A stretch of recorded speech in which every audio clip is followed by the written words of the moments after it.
Hello friends. तो आज के टॉपिक में हम पढ़ेंगे केमिकल कोऑर्डिनेशन एंड इंटीग्रेशन। तो आइए फिर शुरू करते हैं। You have already learn that the neural system provides a point two point rapid coordination among the organs. ये हम पहले पढ़ रखे हैं कि जो न्यूरल सिस्टम है वो point two point rapid coordination provide करवाता है। The neural coordination is fast but short lived. जो न्यूरल कोऑर्डिनेशन जो होती है वो बहुत ही फास्ट होती है बट ये बहुत ही कम देर के लिए होती है।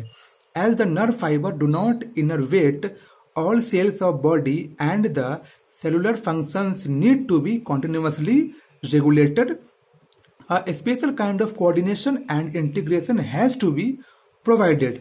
This function is carried out by the hormones. मतलब ये हुआ कि हमारे बॉडी में लाखों करोड़ों सेल है, तो हर सेल के पास तो नर्व फाइबर्स नहीं जा पाती है, ठीक है। तो उस सेल का फंक्शंस रेगुलेट फिर कैसे होगा, वो होती है with the help of hormones, ठीक है।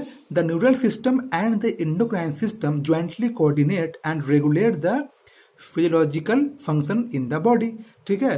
जो न्यूरल सिस्टम है और जो एंडोक्राइन सिस्टम है ये दोनों साथ मिलकर कोऑर्डिनेट वे में हमारे बॉडी का फंक्शन को वो रेगुलेट करती है, ठीक है। Endocrine glands and hormones. Endocrine gland lack duct and are hence called ductless gland. Endocrine gland में डक्ट नहीं होती है, इसलिए इस ग्लैंड को हम क्या बोलते हैं, डक्टलेस ग्लैंड बोलते हैं। Their secretion are called hormones. The classical definition of hormone as a chemical produced by endocrine glands and released into the blood and transported to a distantly located target organ, ठीक है। जो classical definition है hormone का वो क्या है कि hormone वो केमिकल है जो प्रोड्यूस होती है एंडोक्राइन ग्लैंड से, ठीक है, और इस हार्मोन को रिलीज कर दिया जाता है ब्लड में और वो हार्मोन ब्लड के थ्रू ट्रांसपोर्ट होके जाती है टारगेट ऑर्गन के पास, ठीक है। बट द साइंटिफिक डेफिनेशन जो है वो क्या है इसकी, hormones are non nutrient chemicals which act as inter cellular messenger and are produced in trace amounts. लेकिन जो पहले क्लासिकल डेफिनेशन थी वो अब चेंज होके हो गई है साइंटिफिक डेफिनेशन। वो क्या है कि हार्मोन जो है वो नॉन न्यूट्रिएंट्स केमिकल्स है जो एक्ट करती है एज अ मैसेंजर और बहुत ही ट्रेस अमाउंट में ये प्रोड्यूस्ड होती है। The new definition covers a number of new molecules in addition to the hormones secreted by the organized endocrine gland.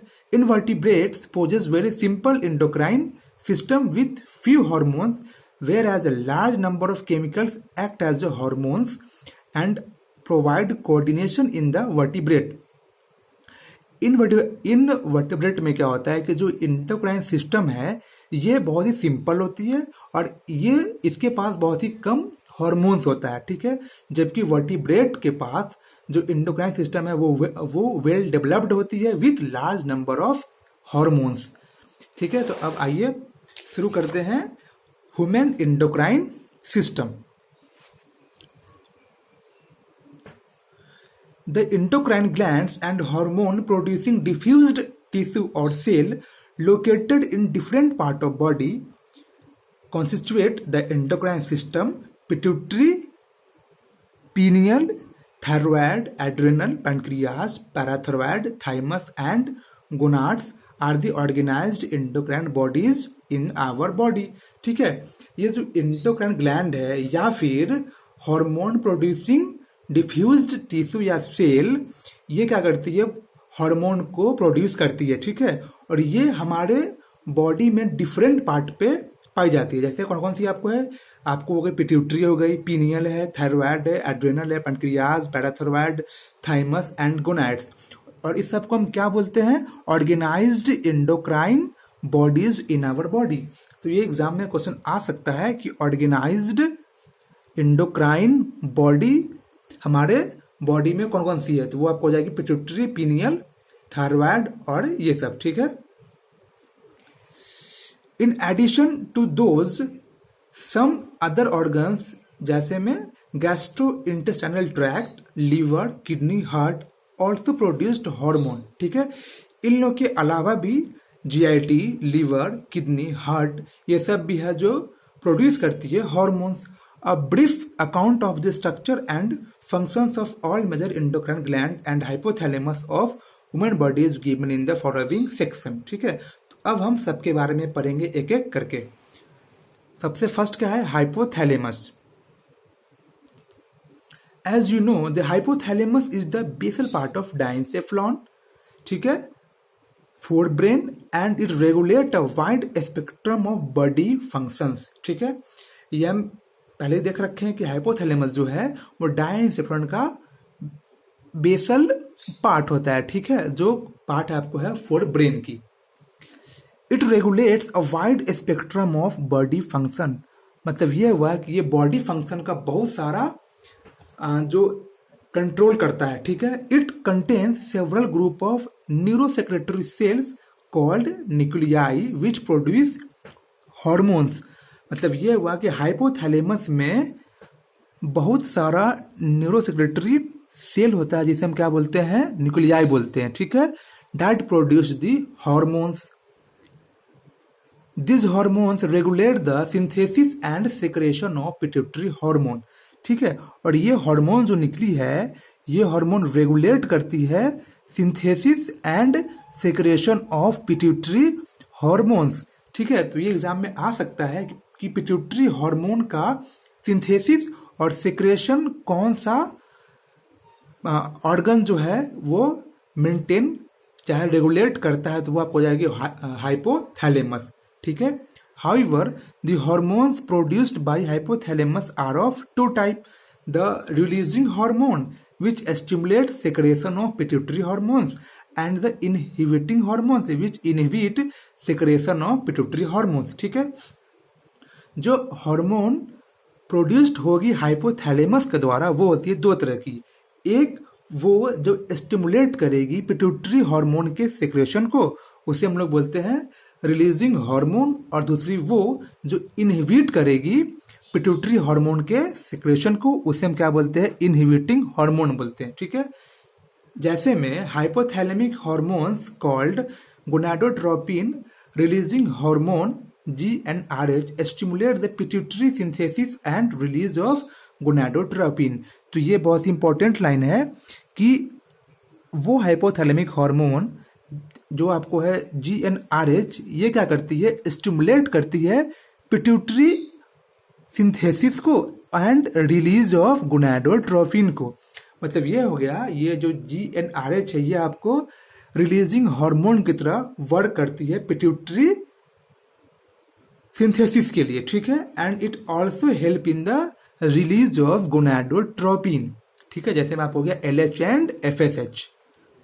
On the other hand, somatostatin from the hypothalamus inhibit the release of growth hormone from the pituitary। ठीक है ना, और somatostatin hypothalamus का वो hormone है जो inhibit करता है ग्रोथ हार्मोन के रिलीज को। ठीक है, जो निकलती है आपको पिट्यूटरी ग्लैंड से। मतलब ये हुआ कि जो सोमैटोस्टैटिन होती है ना, वो ग्रोथ हार्मोन के रिलीज को इनहिबिट करती है। ठीक है, तो ये आपको दो, एक आपको है GnRH जो आपको हो जाएगी रिलीजिंग हार्मोन की तरह वर्क करती है, और सेकेंड वन इज सोमैटोस्टैटिन जो वर्क करती है एज ए इनहिबिटिंग हार्मोन्स। ठीक है, this hormones originating in hypothalamic neurons pass through axon and are released from their nerve ending. ठीक है, मतलब ये हुआ कि ये जो हार्मोन है वो हाइपोथैलेमस के न्यूरॉन में बनती है, जिसे हम क्या बोलते हैं, हाइपोथैलेमिक न्यूरॉन्स बोलते हैं। ठीक है, और ये जो हार्मोन वहाँ बनी है वो एक्सॉन्स के थ्रू रिलीज हो जाती है आपको नर्व एंडिंग पे। ठीक, this hormones rich the pituitary gland through a portal circulatory system and regulate the function of anterior pituitary. तो ये बहुत ही इंपॉर्टेंट लाइन है कि एंटीरियर पिट्यूटरी में हाइपोथैलेमिक हार्मोन जो है वो कैसे आता है, तो वो आता है with the help of portal circulatory system. ठीक है ना, ये अब देख लीजिए फिगर में, ये जो है हाइपोथैलेमस जो है, ये जो हाइपोथैलेमिक न्यूरॉन है, इसमें जो हार्मोन्स बनता है वो जब आएगा एंटीरियर पिट्यूटरी ग्लैंड में, तो वो आपको आता है with the help of portal circulation. तो एग्जाम में आ सकती है ये कि एंटीरियर पिट्यूटरी ग्लैंड में हार्मोन्स किसके थ्रू आता है, तो वो आपको आ जाएगी पोर्टल सर्कुलेटरी सिस्टम के थ्रू। ठीक है। The posterior pituitary is under the direct neural regulation of the hypothalamus. ठीक है। और जो पोस्टेरियर पिट्यूटरी ग्लैंड जो होती है वो हाइपोथैलेमस के न्यूरल रेगुलेशन के थ्रू वो कंट्रोल होती है। Second one is the pituitary gland. The pituitary gland is located in a bony cavity called sella turcica and is attach to the hypothalamus by a stalk. ठीक है। ये जो pituitary gland जो है वो एक बोनी कैविटी में प्रेजेंट होती है जिसे हम क्या बोलते हैं, सेला टर्सिका। और ये जो सेला टर्सिका है वो हाइपोथैलेमस से अटैच होती है with the help of stock. ठीक है। It is divided anatomically into a adeno hypophysis and a neuro hypophysis. ठीक है। फिर इस पिट्यूटरी ग्लैंड को डिवाइड किया गया दो पार्ट में, एक को बोलते हैं एडिनो हाइपोफाइसिस और एक को बोलते हैं neurohypophysis. Adenohypophysis consist of two portion called pars distalis and pars intermedia. फिर ये जो एडेनो हाइपोफाइसिस है इसमें आपको दो पोर्शन होती है। ठीक है। एक को बोलते हैं पारस डिस्टालिस बोलते हैं और एक को बोलते हैं पारस इंटरमीडिया। ठीक है। The pars distalis region of pituitary commonly called anterior pituitary. ठीक है। और जो इसमें से जो पारस डिस्टालिस रीजन होती है उसे हम कॉमनली क्या बोलते हैं, एंटीरियर पिट्यूटरी ग्लैंड। तो ये बहुत ही इंपॉर्टेंट है कि पारस डिस्टालिस और पारस इंटरमीडिया में से हम किसे बोलते हैं, एंटीरियर पिट्यूटरी ग्लैंड। तो वो आपको हो जाएगी पारस डिस्टालिस को। ठीक है। और ये जो पारस डिस्टालिस है या फिर anterior pituitary that produces the growth hormone, prolactin, thyroid stimulating hormone, adrenocorticotrophic hormone, luteinising hormone and follicle stimulating hormones. तो ये बहुत बार नीट में आ चुका है कि एंटीरियर पिट्यूटरी से कौन कौन सा हार्मोन निकलता है। तो आपको हो जाएगी growth hormone, prolactin, thyroid stimulating hormone, adrenocorticotrophic hormone, luteinising hormone and follicle stimulating hormone. ठीक है। और एक और पार्ट होती है वो आपको कौन है, pars intermedia that secretes only one hormone called the melanocytes stimulating hormone. ठीक है। तो एडिनो हाइपोफाइसिस का जो दो पार्ट है, पारस डिस्टालिस और पारस इंटरमीडिया, तो पारस डिस्टालिस के थ्रू होती है प्रोड्यूस्ड ये वाली हार्मोन और पारस इंटरमीडिया के थ्रू होती है प्रोड्यूस्ड आपको मिलानोसाइट स्टिमुलेटिंग हार्मोन्स। ठीक है। However in human the pars intermedia is almost merged with pars distalis. ठीक है। In the case of human मतलब हम लोग में क्या होती है, पारस इंटरमीडिया जो है वो ऑलमोस्ट जो है वो मर्ज्ड होती है विथ पारस डिस्टालिस। ठीक है। न्यूरोहाइपोफाइसिस या फिर पारस नर्वोसा, ठीक है, are also called the posterior pituitary. ठीक है। जो न्यूरोएपिफाइसिस है इसे हम क्या बोलते हैं, पोस्टेरियर पिट्यूटरी बोलते हैं। Stores and release two hormone called oxytocin and vasopressin. ये ध्यान रखिएगा कि पोस्टेरियर पिट्यूटरी से दो हार्मोन निकलती है, एक आपको होती है ऑक्सीटोसिन और दूसरी आपको होती है vasopressin, which are actually synthesised by the hypothalamus and are transported axonally to neurohypophysis. ये ध्यान रखिएगा कि ऑक्सीटोसिन और वैसोप्रेसिन ये एक्चुअली बनती आपको है हाइपोथैलेमस से। नीट में क्वेश्चन बहुत बार आ चुका है। ठीक है। इसलिए इसे अच्छे से ध्यान दीजिए। ऑक्सीटोसिन और वैसोप्रेसिन जो है वो एक्चुअली में सिंथेसाइज्ड आपको होती है हाइपोथैलेमस में, और जब ये हाइपोथैलेमस में बन जाती है तो फिर ये पोस्टेरियर पिट्यूटरी में आती है with the help of axon. ठीक है। इससे पहले हम पढ़ रखे हैं कि जो भी हार्मोन्स आपको बनती है हाइपोथैलेमस में वो आपको आती है एंटीरियर पिट्यूटरी ग्लैंड में with the help of portal circulation. अब हम पढ़े हैं कि जो भी हार्मोन आपको बनती है हाइपोथैलेमस में वो जब आती है पोस्टेरियर पिट्यूटरी ग्लैंड में तो वो आती है with the help of axon. ठीक है। यहाँ पे लिखा भी है with the help of axon. तो ये दोनों इंपॉर्टेंट है कि हाइपोथैलेमिक हार्मोन एंटीरियर पिट्यूटरी में और पोस्टेरियर पिट्यूटरी में किसके हेल्प से आती है। ठीक है। Over secretion of growth hormone stimulate abnormal growth of body leading to gigantism. ठीक है ना, अगर ग्रोथ हार्मोन ज्यादा सिक्रेट हो जाए तो उससे क्या होती है, एब्नॉर्मल ग्रोथ होती है, जिसे हम क्या बोलते हैं, गिगैंटिज्म बोलते हैं। ठीक है, आप ये सब याद रखिएगा कौन सा डिजीज है और किसके ओवर सिक्रेशन से या फिर किसके कम सिक्रेशन से होती है। ठीक है, and low secretion of growth hormone result in stunted growth resulting in pituitary dwarfism. ठीक है, अगर ग्रोथ हार्मोन का ज्यादा हो जाए सिक्रेशन तो उससे आपको होती है गिगैंटिज्म, और अगर ग्रोथ हार्मोन का कम हो सिक्रेशन तो उससे आपको होती है pituitary dwarfism. Excess secretion of growth hormone in adult specially in middle age can result in severe disfigurement called acromegaly.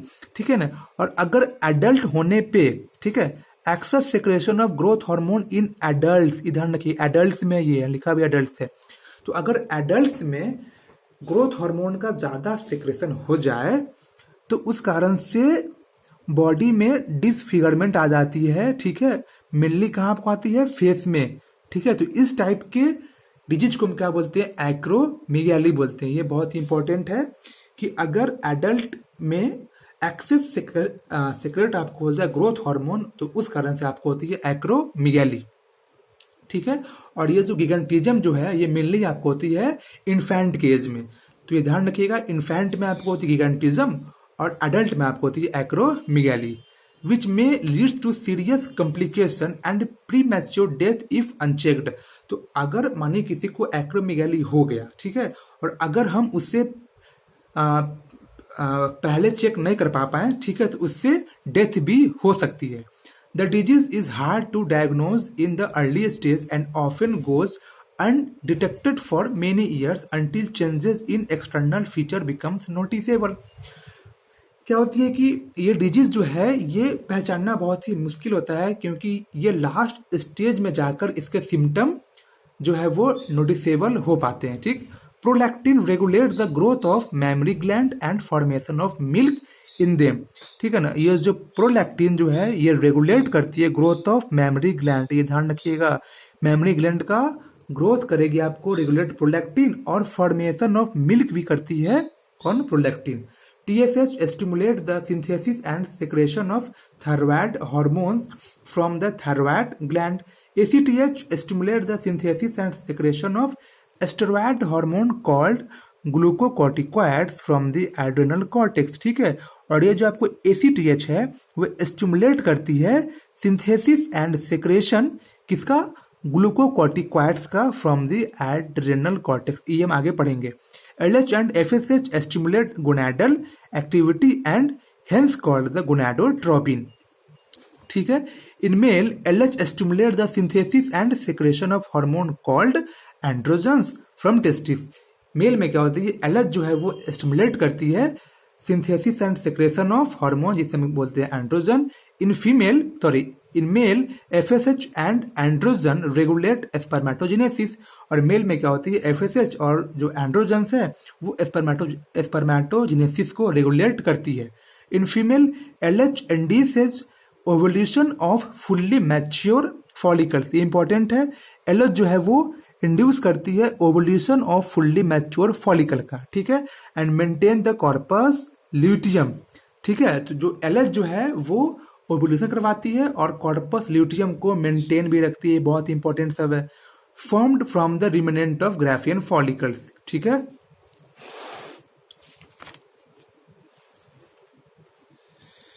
After the ovulation FSH stimulate growth and development of ovarian follicles in female. ठीक है, जैसे आपको LH जो है वो maintain करवाती है corpus luteum को, सेम जो FSH है वो ग्रोथ करवाती है आपको ओवेरियन फॉलिकल्स का। ठीक है, MSH acts on the melanocyte, that is the melanin containing cell and regulate pigmentation of the skin।